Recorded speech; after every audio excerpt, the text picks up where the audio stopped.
Hello, happy Tuesday. I am Meredith, and we are about to tune into the energy atmosphere of the day today. It's the 23rd of July, second day in Leo season. Cheers and happy birthday, Leo. News on the channel. Check out the website and tap on the yard sale tab. I am reducing my collection of tarot and oracle decks. They're all lightly used, like new condition, and they are being offered to you by donation. So make a reasonable offer. We'll take it from there. Okay, back with the Sawyer's version of the Rider-Waite Tarot for our message today. Wild shuffle, by the way. Sun is in Leo, Moon's in Aquarius. It's going to shift signs, though, into Pisces today. Saturn, Neptune, Pluto, all retrograde. And Mercury coming on strong. I think that's the 5th of August. Oh, and we're starting today with the wonderful, fabulous Emperor. Ooh, he was in yesterday's reading as well, and I think at the end of it, and maybe even paired with the Hermit. Well, here he is again, and I feel, as I look at his card right now, the Emperor is watching. That's the sense. Our inner emperor in our divine masculine energy is being a great witness to our waking conscious awareness and any potential frequencies, vibrations, thoughts, old stories, and programs are being served up to be witnessed, transformed, transmuted, upgraded, released, healed, let go of. That's what I get from the Emperor. Wow, one card into the reading, right? That's loaded. Let's see what's next. Seriously, look at that. 7 of Swords. I have goosebumps. How perfect a message, because the good news with sevens is that's heaven touching earth. And I feel like the Emperor is all about creating heaven on earth. And anything unlike a super high vibe, wonderful, expansive, amazing frequency has to go. And most especially our own self-sabotage. This card is called the Thief, and we are not interested in robbing ourselves of joy. So we're willing to, we actually have the strength and the fire to take a look at the many towers that we have erected in our world to so-called keep ourselves safe, right? And we're showing up in the Emperor energy to tear those towers down because we're sensing a limitation, perhaps even a lack of fulfillment. It's like having the pebble in your shoe, right? You just can't walk with that in your shoe. It's too uncomfortable. And we are too uncomfortable with self-sabotage, self-correction, messages of programming, and a repetitive ego. So what I want to say here is whatever you have coming up, it's valid. It's also temporary, which is a reminder I've had to give myself because I seem to be combing through some old stories in my world, and I get to look at them in a new way, a fresh perspective, through the lens of the wisdom that I have gratefully earned through life experience. And I don't necessarily want to be locked down to some old story. Everything happens for us, and when you shine the light of everything happens for us on any situation, no matter how difficult, there's a gem in there for us to walk away with.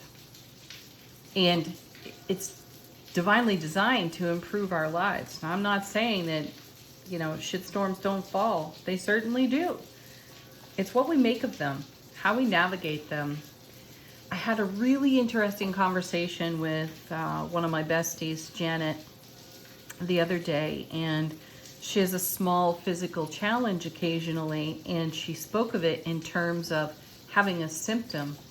And then she got a nice reminder about not calling a body symptom a symptom, instead reframing it into a body response. You're having a body response to an energetic disturbance. It gets your attention, doesn't it? And rather than focus on the word symptom in terms of dis-ease, you upgrade it to an energy response. And how do I nurture myself through that, right? Just consider looking at a few things in a different way so that you are not living limited and then even inadvertently self-sabotaging yourself from all the fire, the power, the strength, the stability that resides within you from being expressed. Next. Ooh, sweet, sweet Fool. Perfect card. Gosh, I'm loving this reading this morning. Okay, so there's the Fool, no fear of consequences. And I feel you couldn't have two more opposing cards, right? You have the footloose, fancy-free Fool over here, ready to step off a cliff with no fear of consequence. And then you have this character over here, you know, sneaking away, looking over his shoulders, knowing that this is deception. So that's what happens when we stay married to a story, a program. There is a sense of limitation. And then here we're setting ourselves free because we've taken the emperor's posture in our own story. We're being a great witness to ourselves, and we're asking ourselves, how can I be more liberated? How may I be more free? What new concepts could I consider to up-level, upgrade, transform my experience? And some of you, here's another story. I shared a story with another fabulous soul yesterday. And it was a story around, and I'll be so brief with this, around my birth. And it's only ever been told to me in a way that was kind of sad. And then, you know, I did a review of that myself and thought, wait a second, since everything happens for us, perhaps these so-called sad experiences are not so sad. Perhaps they spared me something. So simply put, born at night, only baby in the nursery. My mother says she heard me cry all night long, felt really separated from me, and that must be why I was crying. And then I thought also, as I was upgrading this whole story that I've been told, what if that's by design? You know, what if my sweet little infant newborn angel wings were, I don't know, being transformed while I was the only baby in the nursery, having the grace of the space to myself, right? All my needs were met. There was nothing wrong. I wasn't injured. I wasn't harmed. So what if? What if it's a totally different spin on that whole story? It doesn't have to be anything sad. And I am celebrating the concept of having a period of time to integrate to this planet. Like perhaps my first 12 hours, I got to integrate being an angel here on Earth. Maybe I was developing even further my intuitive psychic gifts, right? We all have something to share like that. Stories we've been told about ourselves by other people who would seemingly be in the know. Maybe there's more for you to consider, and that's the only reason I shared this story with you, is because you might have an old tale and you may want to reconsider those details and ask yourself, how was I gifted by this? That's my new question. How am I blessed and gifted to have had this experience, right? Check it out. Oh, look at that. And there's the Strength card. Gosh, I said something about that over here. Uh, have the courage to be vulnerable in risky situations with yourself. And if you're taking a look at your own Seven of Swords right there, that feels risky to you. There's a level of emotional threat that goes off within us because, you know, who wants to deal with it even one more time? So I say I do, because if it's holding me back, if it's limiting me, then I want to take the Fool's approach and the Emperor's approach. Look at this, wisdom, experience over here with the Emperor, divine masculine, actionable energy, the Fool, ready to step off the cliff in total freedom and liberation. And what stands between them is a clutter of energy that is no longer brilliantly clear to us because it's a jumble. So let's get into the jumbled thoughts and memories and start tearing them apart and making sense out of chaos, so that we can live as liberated as we desire to. And heavy with major arcana here too, as we were yesterday. Let's see what's next. Set of 2 cards. First is King of Swords. He means business, this one. He doesn't F around. I like that, nor does the Emperor. So I love this really strong divine masculine energy on either side of the reading, because this is us in our literal strength card. This is us in our Leo fire. This is the Leo card here as well. So King of Swords, as I just said moments ago, he does not F around. He really does not. He's decisive, discerning. He is exacting. And I feel like we have to take his perspective, his magnifying glass, his telescope, and run it over some old business in our world so that we can set it free. Let's see what he's paired with. Well, looky there, Queen of Cups. Now that's an exceptional pairing of energy. Now we have some divine feminine coming in, which is sweet. It's tied to our intuition, all of our intuitive gifts, whatever they may be. So we're getting brilliantly clear, really strong intuition here. This is a harmonious match of energy. You got 2 ends of the spectrum. We're kind of the pendulum swinging between the 2 ends of the spectrum, though we are taking a stand on our own behalf here so that we can live in the full, actually the fulfillment of our own happiness and peace. I feel a strong energy of peace here, because at long last we're taking a pragmatic approach to some life experiences that really could use an upgrade and our loving, nurturing attention. So imagine you're holding a bubble of rose quartz light in your hands. Put your memories in that. Do this little visualization for yourself. I'm a very visual person, so I love to imagine these things. And put that rose quartz bubble in your hands and put that whole experience into that rose quartz. Be in contemplation with the facts. The facts. One more time, the facts, not the story. Take a look at the truth and then look at it through the lens of your life experience. Take some action like an emperor or a king would and follow your intuition without fail.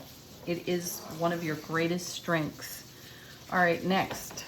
Oh, bottom of the deck. Ha, almost forgot that. Wow. How is the universe giving us a helping hand behind the scenes? What are we not exactly aware of?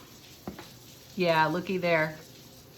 You got the Queen over here holding the Ace of Cups. That's her divination tool, right? And what is she looking into but the 10 of Cups, which is the Ace of Cups to the power of 10. Awesome. Lots of fulfillment, joy, and happiness. This is the liberation that we're talking about. 8 of Wands. Incoming information. I really feel that's intuitive here based on what I'm seeing in the reading. So incoming information, weaving energy together in a new way is, another message of this card. So it's perfect.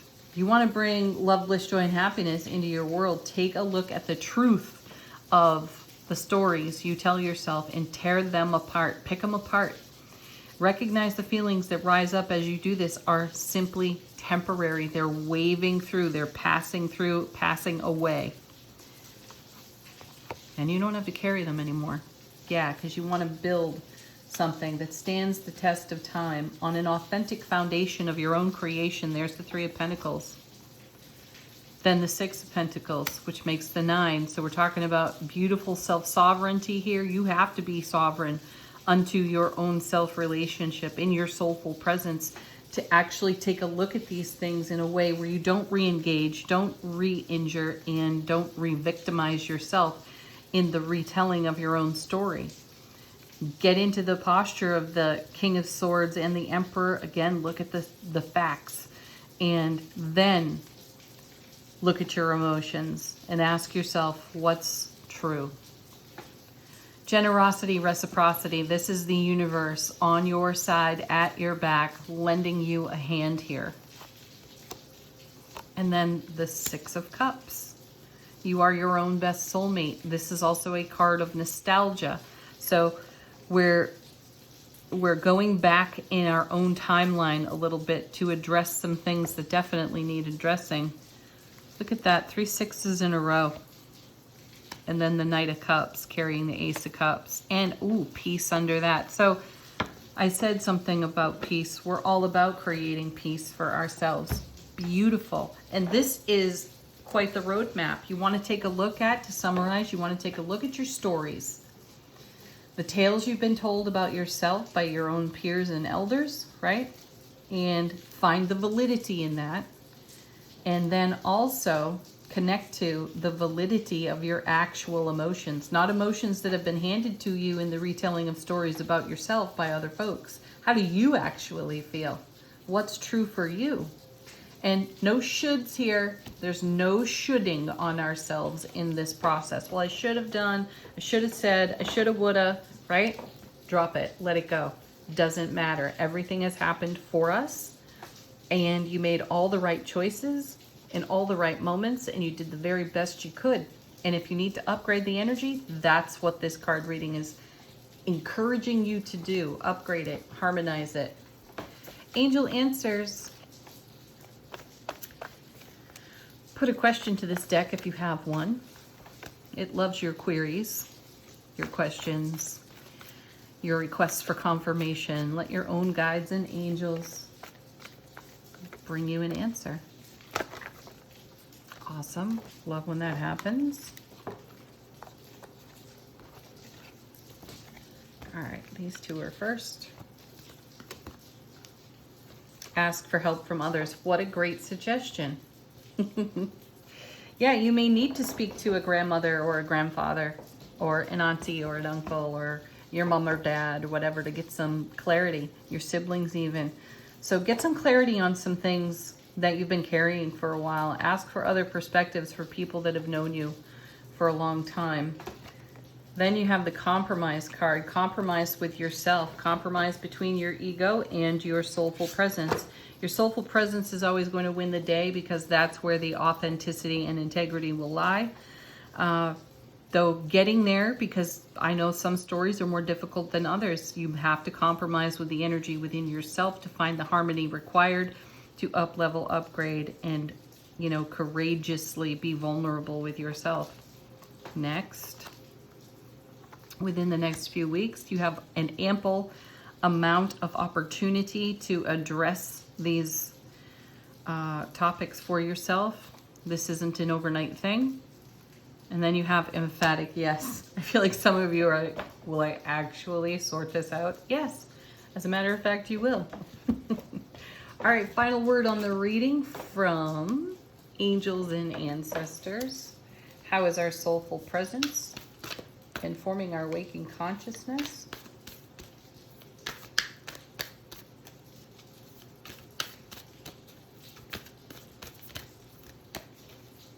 And we have broken arrow. Seriously, embrace the energy of peace is the message on this card. Peacemakers, one and all, you're being called. Make peace in your own story. Have Have a beautiful Tuesday, everyone. We'll do Q&A again this week. We'll do it tomorrow. I think we'll do it on Monday, Wednesdays, and Fridays. So be thinking of your next question. And as I mentioned at the beginning of the reading, do check out the yard sale on my website. Link in the description box for you. And have the most amazing, incredible, high vibe, sweet, wonderful day. Namaste.